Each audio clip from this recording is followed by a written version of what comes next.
আর এই ভালোবাসা কি অপরাধ?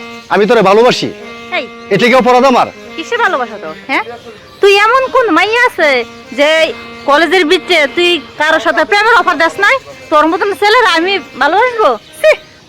ও, আমি বুঝতে পারছি, ওষুধটা তাহলে মনে হয়। বড় জুমা, কি অবস্থা পড়াশোনা?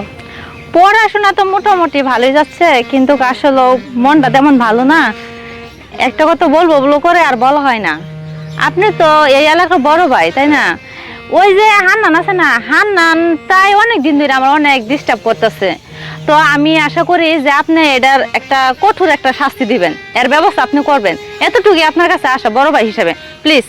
হান্নান, আসলে আমি আরো কয়েকটা মেয়ে আমার কাছে রিপোর্ট দিছে যে হান্নান নাকি মেয়েদেরকে অনেক ডিস্টার্ব করে, ঠিক আছে? হ্যাঁ, প্রত্যেকটা মায়ের সাথে যেগুলো নোংরামি করে, ভাই কি আর বলবো, সি লজ্জায় না। আমার কাছে বলছো এটা আমার মাথা আছে, এরা তারের মতো সুদা করতেছি। আচ্ছা ঠিক আছে ভাই, ঠিক আছে, চলেন। সুন্দর গেলে আপনারা করো। হ্যাঁ, জুমা তো ভাই বেড়াতে আসার সময় গেছে, এখন আইতেছে না। দাঁড়া জুমা, দাঁড়া, তোর সাথে আমার কথা আছে। আলমগীর ভাই আমার ফোন দিছিল যে আমি নাকি তোরে ডিস্টার্ব করি। আর এই ভালোবাসা কি অপরাধ? আমি তোরে ভালোবাসি, এই এটা কি অপরাধ আমার? কিসে ভালোবাসা তোর? হ্যাঁ, তুই এমন কোন মাইয়া আছে যে কলেজের বিচে তুই কারোর সাথে প্রেমের অফার দাস নাই?